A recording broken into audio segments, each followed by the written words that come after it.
안녕하십니까. 세무법인 에스코 대표 정혜태입니다. 저는 여러분들에게 어떻게 하면 부자가 될 수 있을 것인가, 부자가 지금 당장은 될 수가 없을 거예요. 왜냐하면은 나는 가진 것도 없고 뭘 어떻게 해야 될지도 모르겠고, 그렇지만 미래의 부자가 될 수 있는 방법들, 가장 우리가 합리적인 건 뭐예요? 지금 당장 부자가 되는 게 좋겠죠. 효율적이겠죠. 그렇지만 이거는 불가능합니다. 그렇기 때문에 우리가 앞으로 10년, 20년, 30년이 됐을 때 부자가 되는 방법은 뭔가, 이런 거에 대해서 이야기를 하는 게 좋은 것 같아요.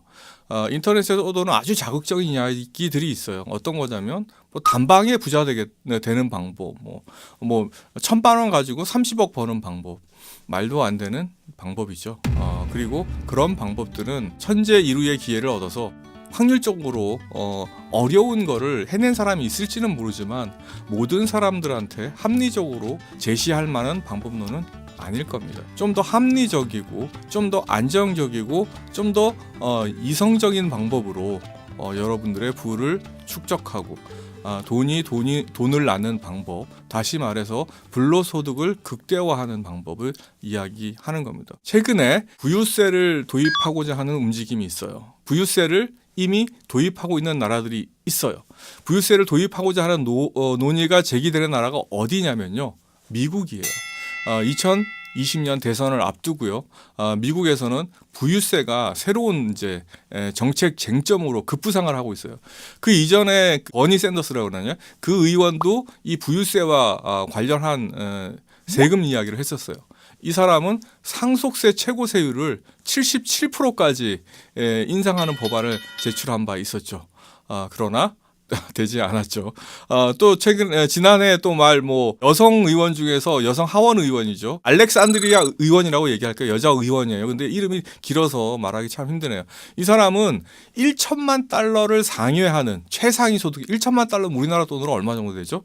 네, 한 110억 정도 되겠네요. 113억 정도 되나요? 요즘 환율로 봤을 때 한 110억 넘는 이런 최상위 소득 계층에 대해서 최고 세율을 70%까지, 이거는 소득세라는 얘기예요. 그러니까 소득을 100억 이상 1년 동안에 버는 사람이 있다라는 거, 미국은요. 우리나라는 아주 드문 일이겠죠. 이런 사람들한테는 세금을 어떻게 해요? 70%까지 인상하는 방안을 또 제시하기도 했습니다.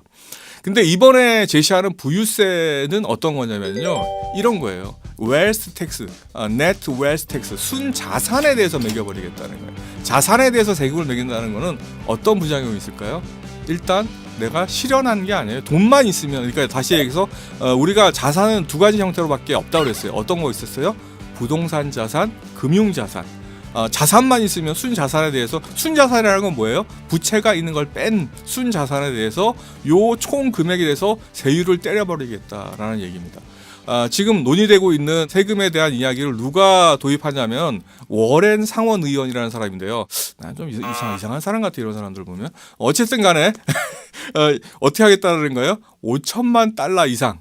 5천만 달러면 우리나라 돈으로 한 550억 이상 되는 거죠. 그런 자산을 가진 사람한테 22% 세금 때려버리겠다는 거예요. 그리고 순자산이요, 10억 달러. 우리나라 돈으로 치면 얼마 돼요? 한 1조 1천억 원 정도 가진 정말 아주 극소수의 사람이겠죠. 미국 기준으로 따지면 한 5천만 달러 정도라고 하면요, 어느 정도냐면은 0.1% 안에 드는 사람이라고 그래요. 이 0.1% 사람들이 가지고 있는 자산이 전체 자산의 어느 정도 될까요? 미국 자산의 20% 이상을 가지고 있습니다. 그러니까 1,000명 중에 1명의 사람이요, 그죠? 미국 전 국부의 20%를 가지고 있다는 거예요. 이만큼 어떻게 돼요? 미국이요, 빈익빈 부익부가 극단적이다라고까지 이야기를 할 수 있습니다. 우리나라는 그 정도까지는 안 돼요. 근데요, 전 세계적으로 우리가 스칸디나비아만도 있는 스위스, 노르웨이 이런 나라들 이야기할 때 이런 나라는 안 그럴 것 같아요. 이런 나라도 자산은요, 가진 놈만 가지고 있어요. 안 가지고 있는 사람은 안 가지고 있어요. 이거를 지니 개수라는 걸로 내면요, 소득에 따른 지니 개수보다 한 20-30% 올라갑니다. 지금 미국 같은 경우에 지니 개수 내면은 1이 극단적으로 한 놈이 다 가진 거고요, 0이 완전히 평등한 사회라고 봤을 때 보통 미국 같은 경우에 한 0.49 정도가 나온다. 49%라고 얘기할게요. 그냥 100으로 생각해서.